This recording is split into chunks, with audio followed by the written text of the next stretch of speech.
Godzilla! It looks like Godzilla, but due to international copyright laws, it's not.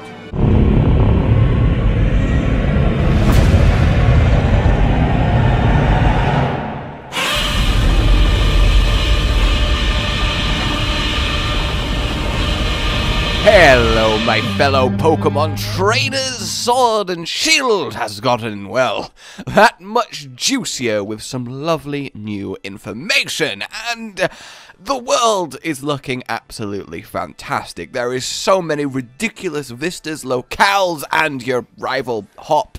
I don't know why he's called Hop.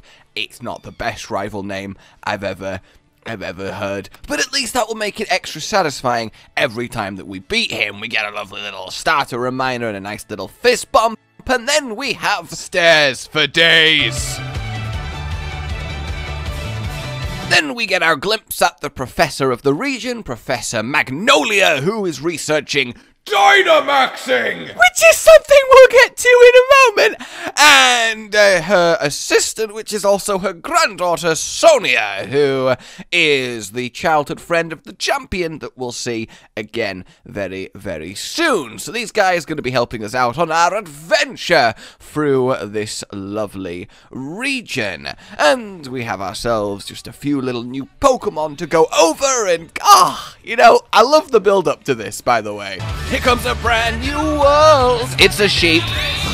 Like, maybe that's just me, but it's the most anticlimactic Pokemon to follow such upbeat. Yeah, it's a brand new world. But I will admit, left and right of the sheep are very, very neat looking. Then again, the sheep is also pretty good. I can't lie. It's really not bad. The sheep then is Wooloo, who is, I mean, it's got an extremely fluffy body and it craves stability in its life.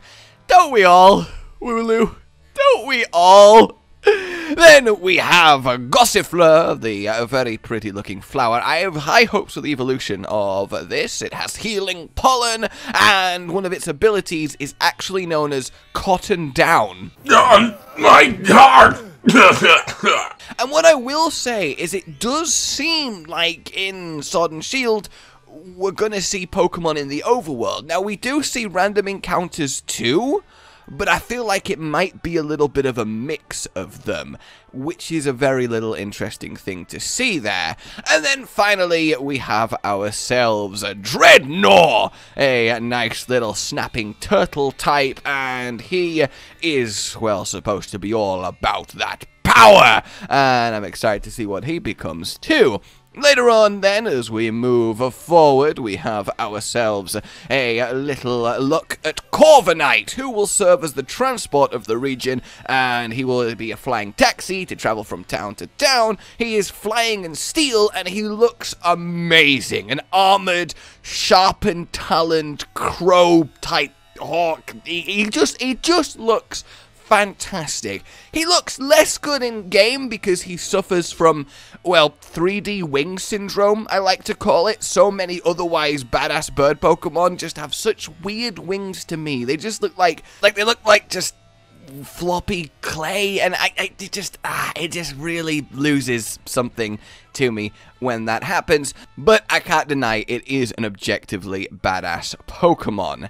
Now, we have the Wild Zone, which is a huge area stretching between towns, and depending on the time of day and depending on where you are, all sorts of Pokemon will be there. As in, you can end up catching just a myriad of everything. How far this will extend into the hundreds deep Pokedex by this point, we don't know, but you can see the Pokemon out wandering in the field, so definitely it's not just random encounters. You can bump into them, and there you go, choose what you want. So potentially, they might have hundreds available here, and it just depends on how kind of lucky or unlucky you get. It's a very, very neat concept. It's something that should add a lot of replayability and a lot of people theorizing and guiding on how to get the Pokemon you want, when and where, what time, what weather to set up, and I kind of like that. It's going to be a nice little area to catch a variety of random Pokemon. Then we have the main kind of hook mechanic, the Mega Evolving, the Z move of the region of Galar, and it is Dynamaxing, which is for 3 turns, making your fucking Pokemon into a Kaiju. I don't know how this came about, I don't know why it happened, but okay, I could deal once per battle, 3 turns, giant Pokemon fight. I mean, at this point, sure, why not? Look, initially I was like, oh, but really, the more I see it, and given how limited it is, and given that it's built into the story of the region, gyms are set up as fucking, like, colossal stadiums, gladiator style, the huge field to allow for these colossal fights. In the wild zone, there will be wild Dynamax Pokemon that you have to do a raid with 4 of you to take down, and eventually catch. It stays Dynamax for the entire fight, and that seems really epic, and look, it seems like it's doing well, and that is one way to buff Raichu. There we have it. It's just fantastic. I'm excited to see how it weaves into the story with the inevitable evil team and such. And then we get a little look at the Grass Gym leader, who is looking insanely smug to just be himself, his old Milo there, but that's fine. He's got a very big hat, and everyone with a very big hat is A-OK in my book. Some such, I don't really know. And then we do get a glimpse at another new Pokemon that he is summoning, the Eldegoss, a big fluffy, like, grass, I don't know, it's just a huge cotton ball Pokemon, really. Also has Cotton Down.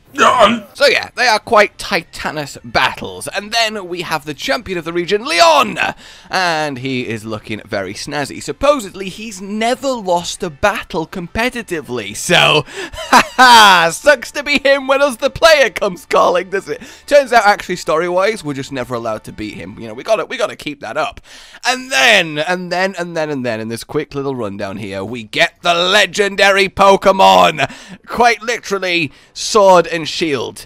I mean, one of them is just Sif, and the other one is a lion that somebody attached metal to the face of, but I will admit I kinda do like them. Zacian and Zamazenta. Its shining blade can cut through anything. Its gleaming shield can turn back any attack. One of those is not true, because we see the shield turn away the blade that can cut through anything. So I think Zacian, Mr. Blade Wolf, is full of shit. But that's okay, because you can combine Zacian and Zamazenta, the sword and the shield, to make Pokemon Charge Blade. I assume. I don't really know. But there you have it. I think much prefer the Sword Wolf mouth. I think that one is much cooler than bulky Shield Boy over there. But at the same time, I think they're very close, and it's definitely not going to be the decider in which game I get. So, the release date we have finally is coming out in the 15th of November, so that's all good. And apart from that, yeah, that's about it. Hopefully you like this little bit of a rundown. It's looking fantastic. The new Pokemon designs are looking very much spot on. The region is looking beautiful. The new mechanics are great. I love seeing Pokemon in the field. Dynamaxing is going to be hilarious. And overall, it just seems like a really solid entry into the series. Like if you enjoyed this, subscribe for more. Let me know how you are enjoying this hypeness, and I will see you soon. Oh, I kind of want to do pro and noob Pokemon playthrough, right? Goodbye. Rage Gaming with the video float. But that's all that's really relevant at the mo, but I'm still gonna leave this up so you patrons know that I love you even though the outro's no longer that kind of relevant. But the new one's being worked on and it's gonna be a truly badass song, and don't worry, I won't be doing any rapping on it. I'm gonna go now. This was shit.